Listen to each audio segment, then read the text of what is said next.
China, el país más extenso con 9.600.000 kilómetros cuadrados y una población que representa el 20% de los habitantes del planeta, 1.300 millones, en su mayor parte son del grupo étnico predominante el chino, y el 7% lo componen minorías étnicas, cada una con costumbres, indumentaria y en muchos casos lengua propia. Esta inmensa nación tiene cerca de 10.000 años de historia. En 1929, a 48 kilómetros al sur de la capital china, en Zhoujian, se encontró el hombre de Beijing, el Sinanthropus pekinensis, junto con un centenar de huesos de conejo que pudieran ser usados con fines decorativos o ceremoniales. En este descubrimiento intervino el célebre antropólogo francés jesuita Pierre Teilhard de Chardin. Aparecieron las primeras comunidades agrícolas primitivas a partir de 8.000 años antes de Cristo en las regiones de la costa oriental y a lo largo de los fértiles deltas de los ríos Amarillo y Yangtze. La economía de esas civilizaciones dependía de la caza, la recolección y la pesca, e iniciaron el cultivo del mijo en el norte y el arroz al sur.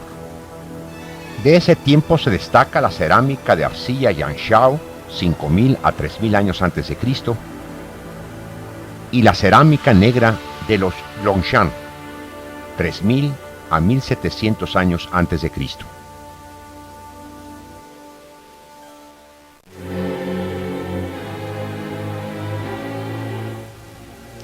Hacia 1.600 años antes de Cristo, la dinastía Shang formaron sociedades numerosas y complejas y fueron los primeros en producir bronce en gran escala, pero también son recordados por su crueldad. Las leyendas hablan de sacrificios barbáricos, miles asesinados por orden real. Las dinastías que le siguieron, las Zhou y Han, fueron las que describieron en forma de leyenda las crueldades de los Shang. En Anyang, la capital de los Shang, en 1928 encontraron mausoleos reales con rampas donde se encontraban grupos de esqueletos decapitados. Sus cráneos se encontraban en otros santuarios formando misteriosas formas. Esta es una representación de una aldea Shang que, como ya lo decíamos, era una sociedad que se basaba prácticamente en la pesca y en la recolección. El más importante hallazgo arqueológico en Anyang fueron los llamados huesos oráculo, que son caparazones de tortuga que contenían misteriosas inscripciones de hace 4.000 años. En ellas se encontraban las listas con los nombres de los reyes Shang, acontecimientos importantes y presagios.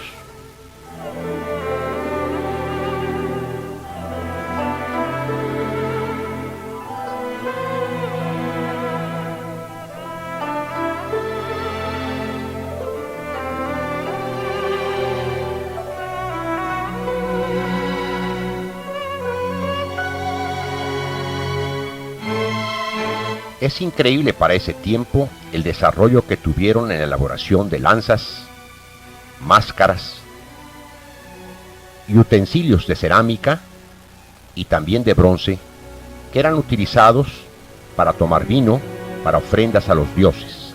Estos objetos no tenían solamente un valor utilitario, sino también tenían una decoración exquisita, increíble para su época.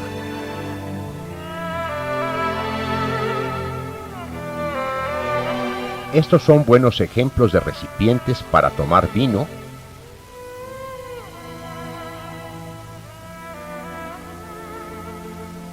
y estos otros objetos de gran tamaño en bronce son para los sacrificios, en donde se hacía a base de carne, vegetales y vino como ofrenda a los dioses. Los Shang utilizaban una tecnología muy sofisticada para elaborar esa artesanía. Mientras los artesanos del Mediterráneo apenas empezaban a experimentar con el bronce, los chinos ya hacían de este todo un arte.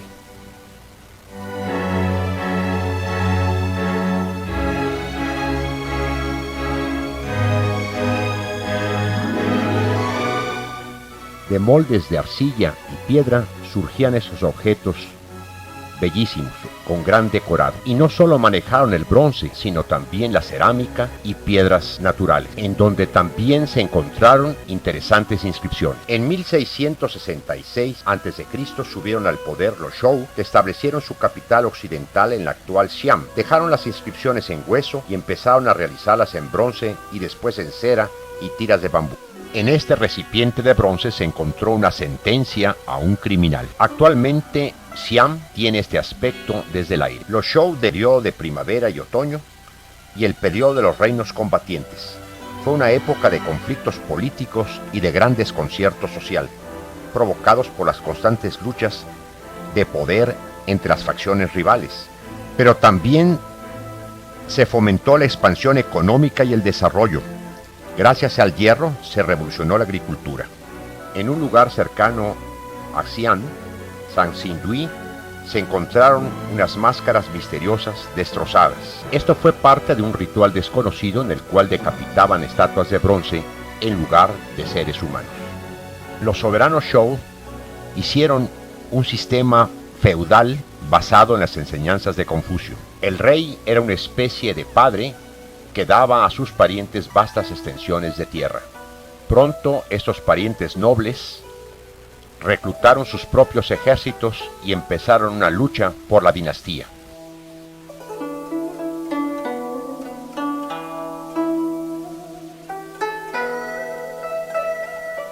Se desataron violentas guerras. Los estados más pequeños fueron absorbidos por los mayores.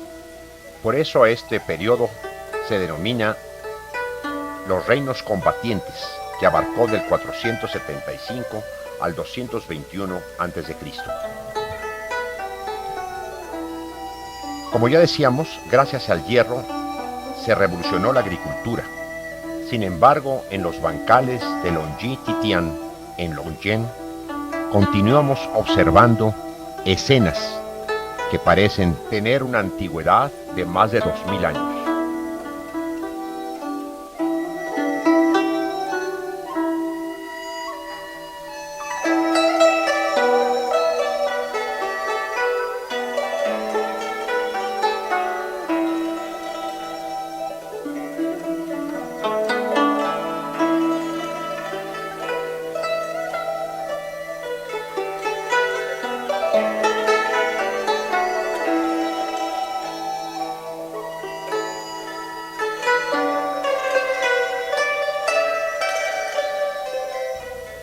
Los 7 reinos más poderosos crearon ejércitos de más de 7000 hombres que lucharon entre sí. Sin embargo, uno de los reinos, el Qin, se estaba preparando para ser el mejor, el más poderoso. Y uno de sus miembros, un joven llamado posteriormente Qin Shi Huangdi, sería el primer emperador de China.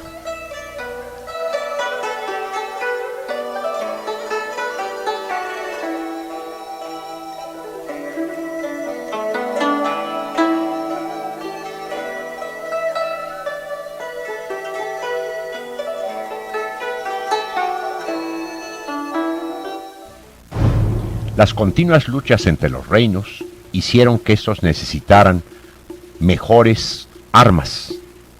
Cualquier militar, por más bajo de su grado, podía aspirar a tener un puesto inclusive dentro de la nobleza. Y para ello tendría que demostrar su valentía enseñando las cabezas que había obtenido de los enemigos. Es por eso que durante ese tiempo se desarrollaron las matanzas más increíbles de la historia de China.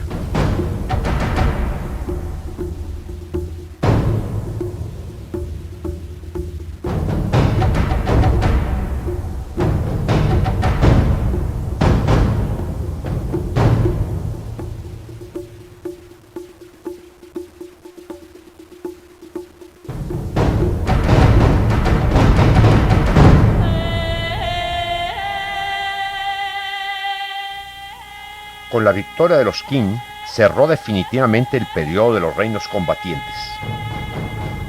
Los otros reinos habían luchado por la supremacía, con grandes movilizaciones humanas y ejércitos muy poderosos.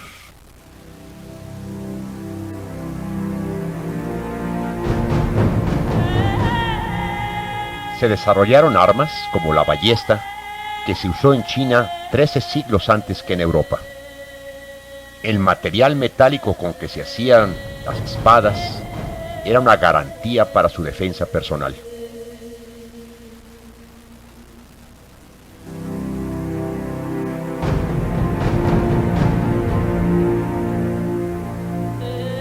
Y cuando todo fallaba, también usaron la sorpresa. Esa es una leyenda que se cuenta de una batalla que hubo 479 años antes de Cristo. Se mandó al frente a un grupo de condenados a muerte con la consigna de que se suicidaran frente al enemigo. Al no hacerlo, tendrían una muerte peor.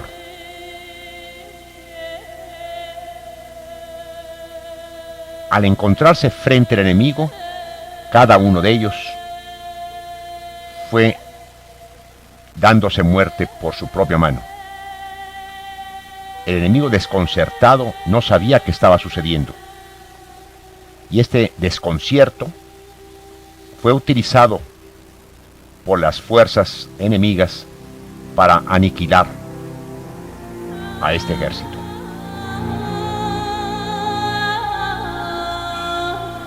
Esto no impidió tiempo para las artes, como estos carrillones musicales, ceremoniales, que fueron muy solicitados en esa época.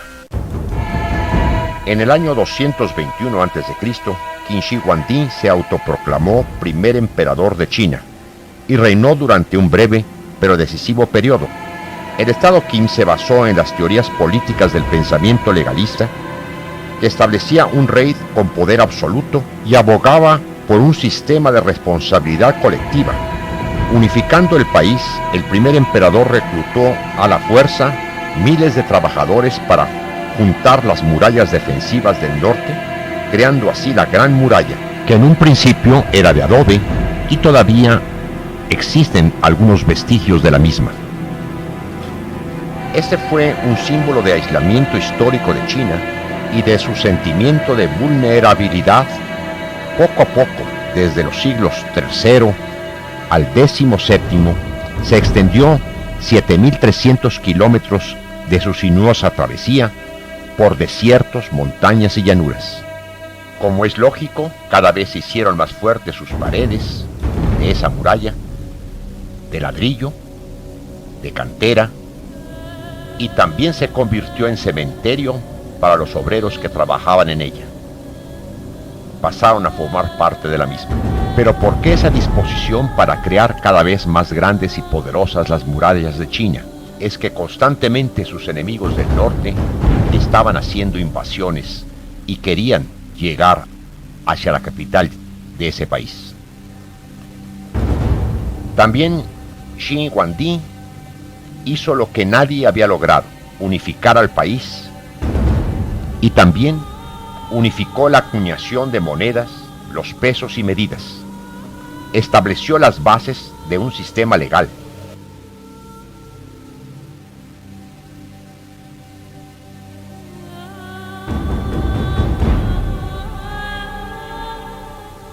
Qin consolidó China con 8.000 kilómetros de caminos.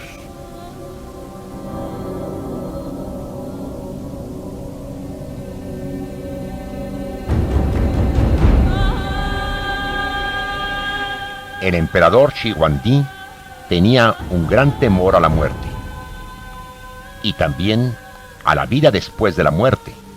Por eso mandó fabricar un ejército de soldados de terracota que lo protegerían después de la vida. Para ello se empleó una gran cantidad de artesanos que fueron haciendo un retrato de miles de soldados de su ejército. Estos soldados fueron representados con una actitud especial en relación a su grado, al tipo de trabajo que desempeñaban en el ejército. Así tenemos soldados de infantería, de caballería, soldados que portan espadas ballestas o lanzas, unos en actitud de lanzarla, otros hincados, esperando el momento de usar su ballesta. Ciertamente en la escultura lo que más tenía detalle era la cara, que tenía rasgos individuales o característicos. Por lo tanto se realizaba separadamente del cuerpo, al cual se unía posteriormente. El mencionado ejército fue descubierto por unos campesinos en 1974, cuando cavaban un foso. Las sobrecogedoras figuras de tamaño natural se modelaron en arcilla amarilla. Las excavaciones dejaron al descubierto 3 fosas y más de 7,000 soldados, arqueros y caballos fueron encontrados en las mismas. En la fosa 1 se encuentra la infantería, la fosa 2 alberga caballería y soldados, y la fosa 3 parece ser el centro de mando con 70 oficiales. Cada uno de los guerreros, originalmente pintados con pigmento y dotados de su arma, presenta rasgos faciales diferentes, y este conjunto es solo una muestra de una extensa necrópolis, en cuya construcción se emplearon 70,000 personas durante 36 años. La colocación frontal de las escuadras del ejército de terracota en el foso 1, como se puede ver en estas fotografías, da la idea de una formación llamada en rectángulo, por los textos estratégicos militares de la época. Al frente, hacia el este, están desplegadas 3 filas de arqueros con 2 suboficiales, que se distinguen por la armadura. En los extremos norte y sur, junto a los arqueros, están las escuadras de infantería ligera que apoyan a los escuadrones de infantes. Estos tienen coraza, cada uno mandado por un oficial que, junto al auriga y al encargado de transmitir las órdenes, las 3 figuras que están en cada carro, iban en el carro tirado por 4 caballos. Este despliegue, protegido por arqueros y ballesteros vueltos hacia afuera, revela una táctica que se basa en la flexibilidad y en la potencia del choque.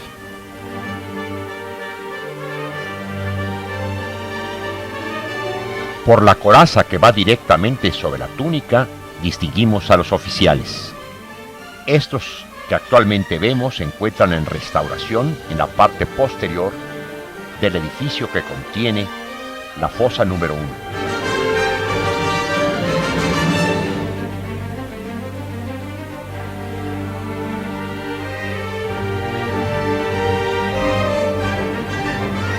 Nuevamente apreciamos el grupo de suboficiales y oficiales.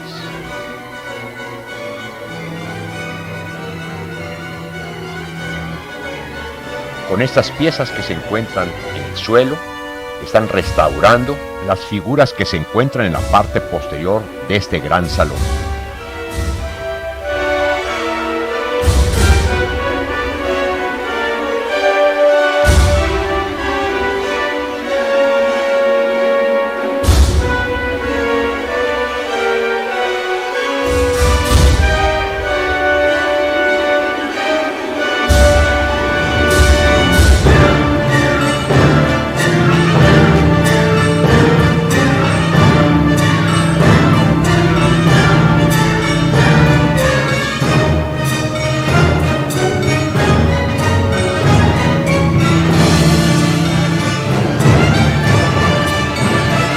En estas imágenes, la colocación frente a frente de los soldados, todos con armadura, y a lo largo del perímetro del hueco más occidental del foso 3, justifica la interpretación según la cual estos soldados representan una guardia de élite, preparada para formar una especie de corredor de protección para un oficial de alto rango que no sabemos si está presente.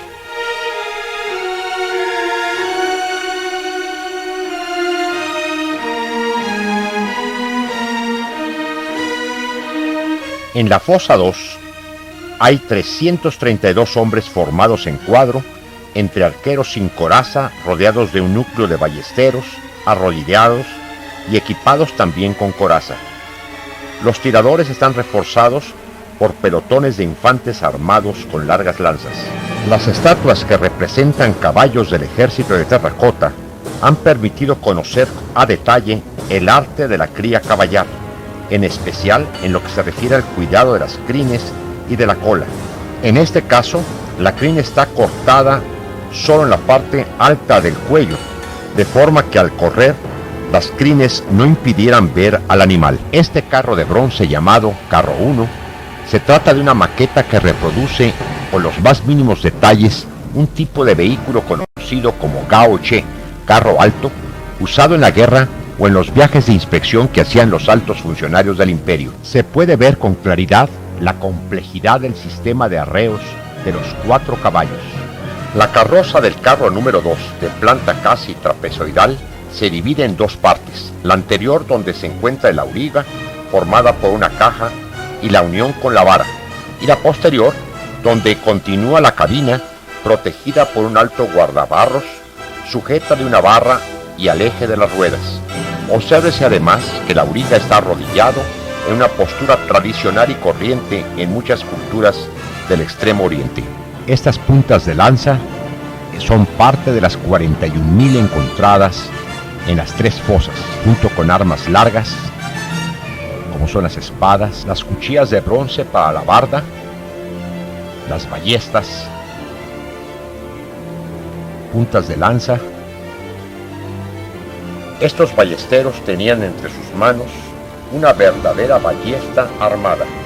Estaban preparados para lanzar sus dardos contra cualquiera que hubiese intentado violar la tumba del soberano. La vestimenta de los ballesteros, que tenían que tirar rodilla en tierra, manteniendo con los pies el arco inmóvil en el momento que trenzaban la cuerda, tenían que garantizarles una absoluta libertad de movimientos. En esta fosa se conserva parte del techo que protegía a los soldados de terracota. Muchos de ellos se encuentran todavía destruidos en el fondo de esas fosas. En esta hoja de un álbum de acuarelas sobre seda de la Biblioteca Nacional de París, obra de Hong Hui, pintor de la dinastía Qing que vivió en el siglo XVII, se representa el episodio que hizo odioso eternamente a Qin Huangdi a los confucianos, es decir, a los funcionarios estatales que a lo largo de siglos tuvieron la misión de escribir la historia. La acuarela reproduce la quema de libros y la ejecución de escritores que los seguidores de Confucio imaginaron siempre enterrados vivos, forzando algo la historia. Según una leyenda, Shi Huangdi, que tenía tanto miedo a la muerte, hacía que sus médicos prepararan medicamentos en contra de ella, pero una de ellas tenía el veneno que lo llevó a la otra vida. Fue un gobernante implacable que murió convencido de que su célebre ejército de terracota le protegería en la otra vida de sus muchos enemigos. Sin embargo, Shi Huangdi se encontraba preparado para la muerte. Como ya se dijo, mandó edificar una extensa necrópolis en cuya construcción se emplearon 70.000 personas durante 36 años. A 1,5 kilómetros al oeste de las mencionadas fosas de los soldados de terracota, se alza una colina que es en realidad el túmulo funerario del emperador Shi Huangdi, y se dice que es la más rica tumba imperial jamás encontrada. Las escasas descripciones que de ella se han encontrado dicen que estaba ricamente decorada,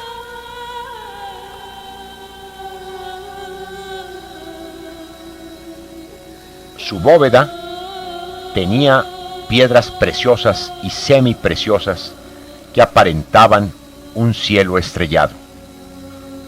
Había una maqueta que representaba el reino de Shi Huangdi con todos los detalles, trampas para los que quisieran violar la tumba. Y se dice que los decoradores y constructores fueron enterrados junto con el emperador en ese túmulo, para que guardaran su secreto.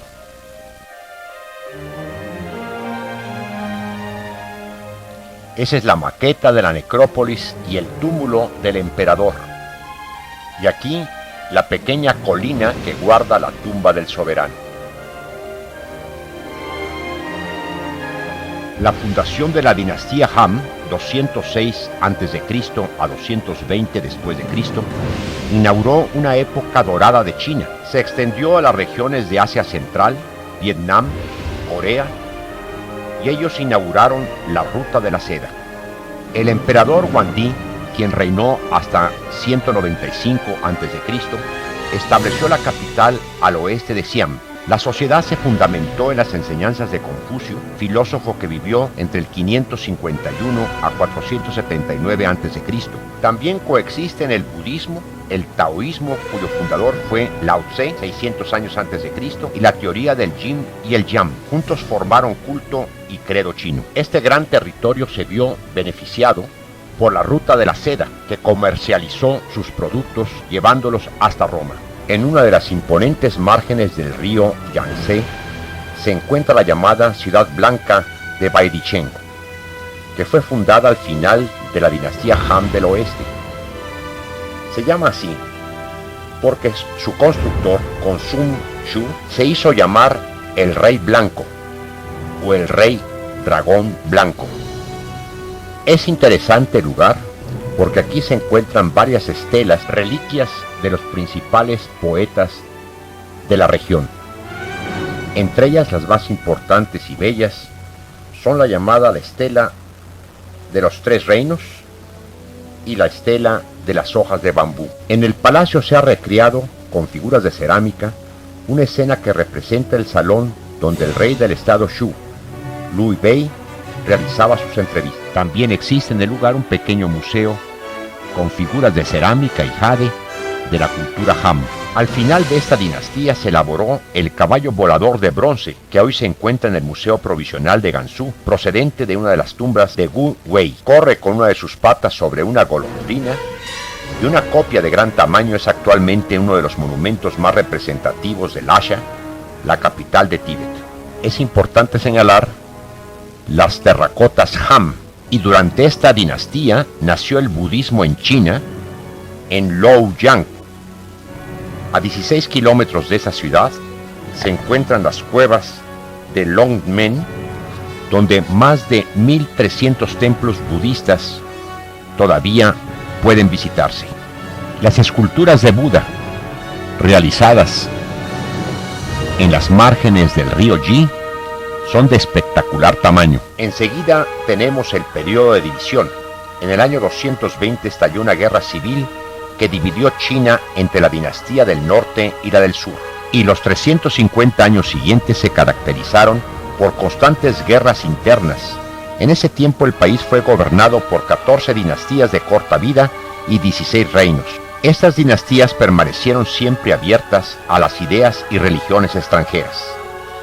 El sur se convirtió en el centro económico y cultural. La población migró a las proximidades del río Yangtze, donde aún podemos ver en los impresionantes acantilados a los lados del río los ataúdes y puentes colgantes del pueblo Bai, ya desaparecido, que datan de hace 3.000 años. También hay inscripciones del pueblo Bai que todavía se conservan. Es también interesante ver esos monos de la bahía de Resus en las márgenes del río Yangtze.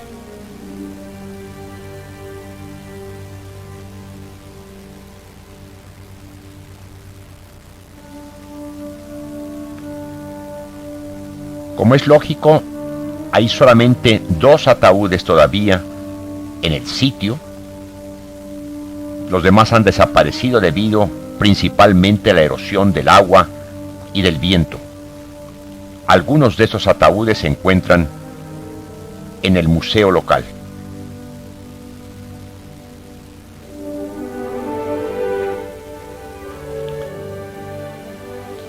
Y es curioso ver cómo los turistas ponen billetes dentro de los ataúdes por una razón que desconozco.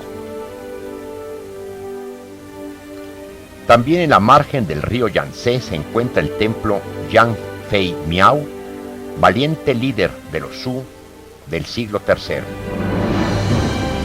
Y este templo va a desaparecer cuando se termine la presa de las Tres Gargantas. Otro interesante lugar es la llamada ciudad fantasma de Fengdu, en la montaña consagrada al infierno y a su rey Tianzi. Fue edificada por los Jin del oeste entre los años 265 a 420 y reconstruida durante las dinastías Ming y Qing entre 1386 a 1911. Aquí podemos ver las figuras fantásticas que dan nombre al lugar.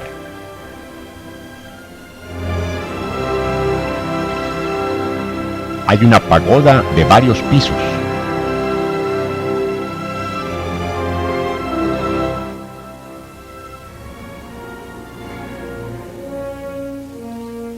Y hay un pequeño museo con fantásticos personajes.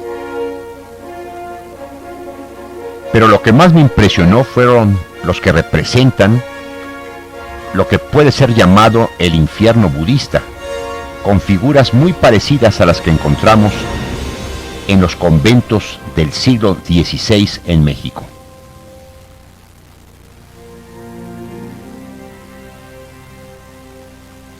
Veremos a continuación una lámina de la medicina china en la que están representados en el pie humano todas las partes del organismo.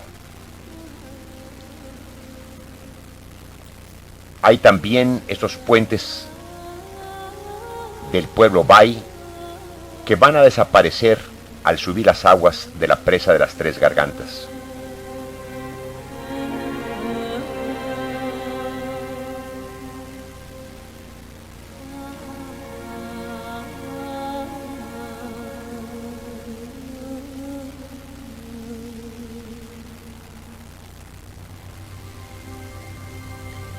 También ya no veremos a estos esforzados hombres, que les llamaban tiradores, cuyo trabajo consistía en arrastrar las pequeñas embarcaciones por un río con aguas bajas.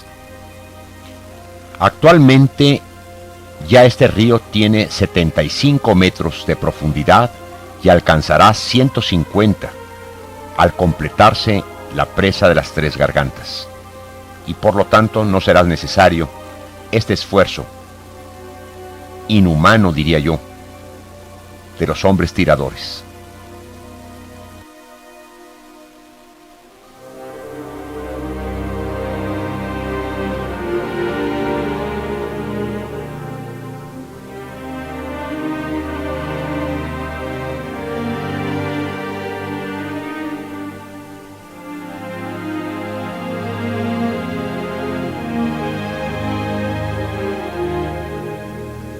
En septiembre del 2006 ya se había completado la construcción de la enorme presa sobre el río Yangtze, un paso decisivo en el progreso del mayor proyecto hidroeléctrico del mundo. La finalización de la presa de 185 metros de alto y 2.310 metros de largo sobre las Tres Gargantas fue saludada con una enorme cantidad de pirotecnia. Todavía queda por delante grandes desafíos antes de completar todo el proyecto, incluyendo la construcción de plantas de energía, la instalación de las turbinas, los 12 últimos generadores de un total de 26 que se instalarán en los próximos 2 años para completar el proyecto en el 2008, un año antes de lo previsto, según una agencia noticiosa. Estos antiguos barcos chinos van a desaparecer de las aguas del Yangtze. Las esclusas de la presa ya están listas y ya pueden grandes barcos pasar por ellas.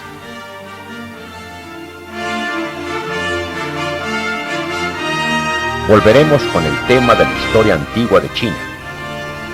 Tras el éxito de las campañas militares contra los Liang y los Chen, el general Su del norte, Yang Qian, se autoproclamó emperador de China y fundó la dinastía Sui en el año 589. Hubo estabilidad y emprendió un plan de infraestructura de gran envergadura con la ampliación de la Gran Muralla.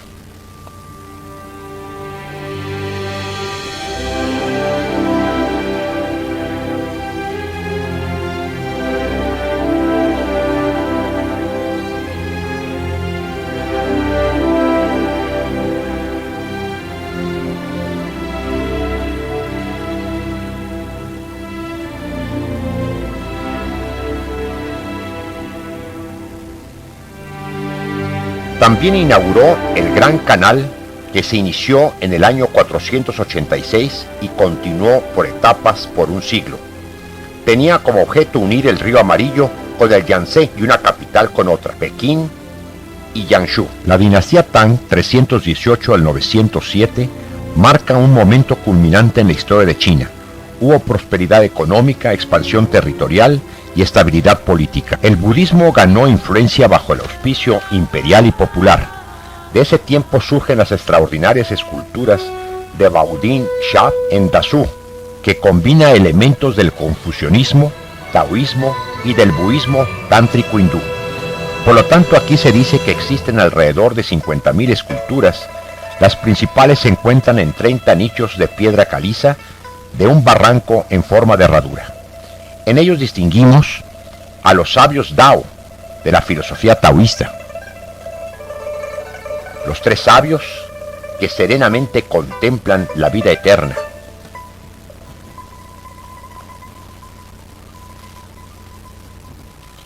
En el infierno budista, Buda y los bodhisattvas observan a los pecadores beodos mientras demonios con cabeza de animal mutilan a otros en la montaña del cuchillo y en la sala de la sección de rodillas.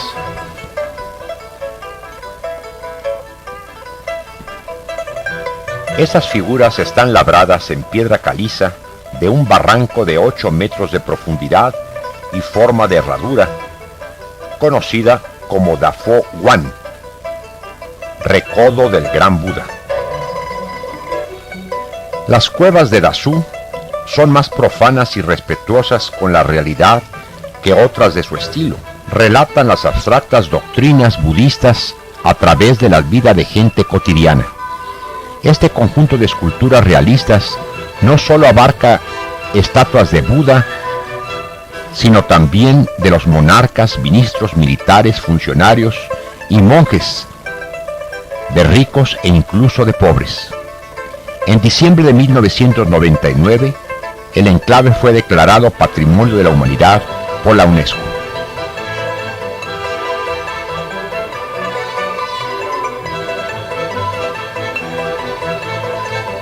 En contraposición con el infierno budista podemos ver también el cielo, en donde todo es paz y tranquilidad y contemplación.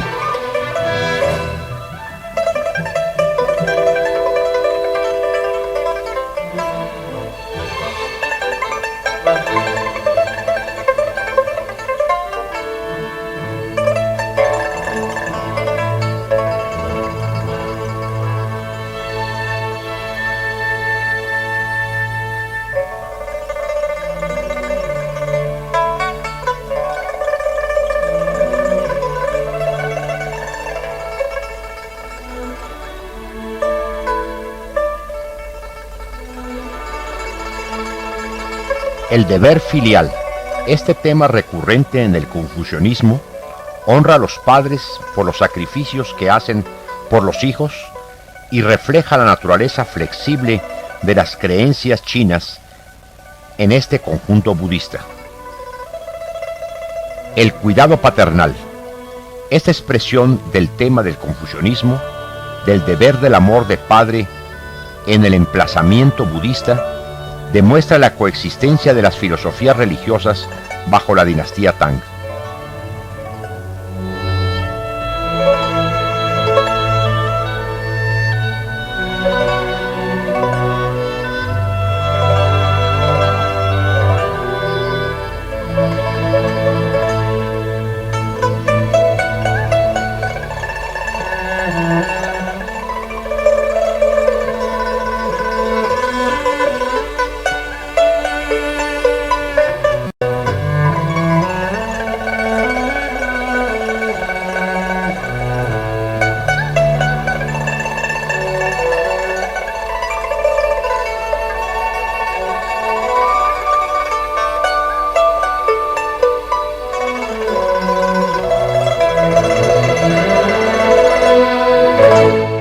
Aquí distinguimos a los sabios Dao de la filosofía taoísta.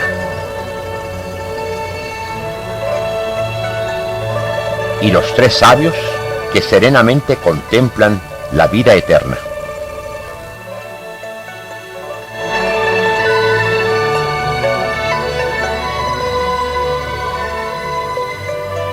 La rueda de la transmigración, donde un gigantesco y dentudo demonio sostiene un disco que ilustra las formas posibles de reencarnación desde Buda a los animales y fantasmas. El Buda yacente, su rostro estilizado resalta aún más los bustos de tamaño natural de los oficiales y mecenas dispuestos delante de él.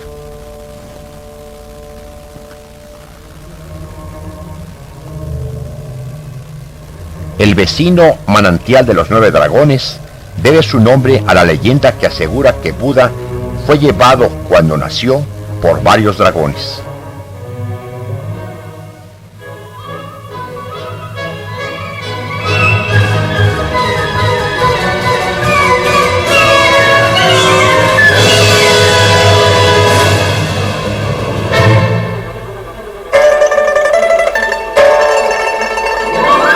Ahora se muestra una serie de guardianes.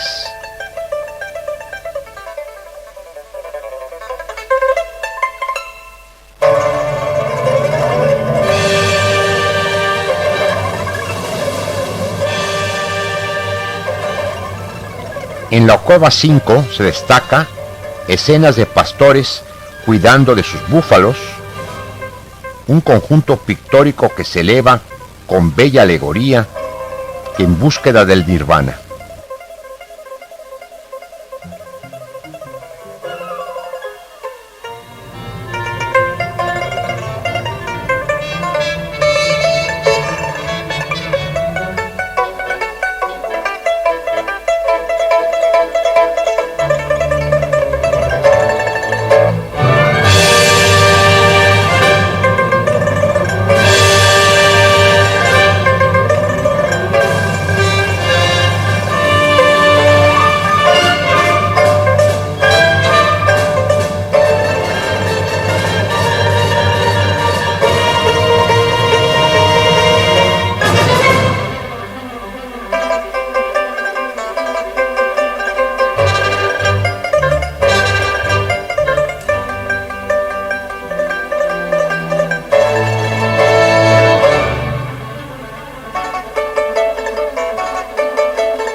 Los 1007 brazos dorados que rodean la figura de Guanyin, como si fueran llamas, en cada palma sostiene un símbolo del Bodhisattva. En esta cueva se destaca el Buda del Nirvana, la pieza central que representa la recompensa al perfeccionamiento del yo a través de las reencarnaciones.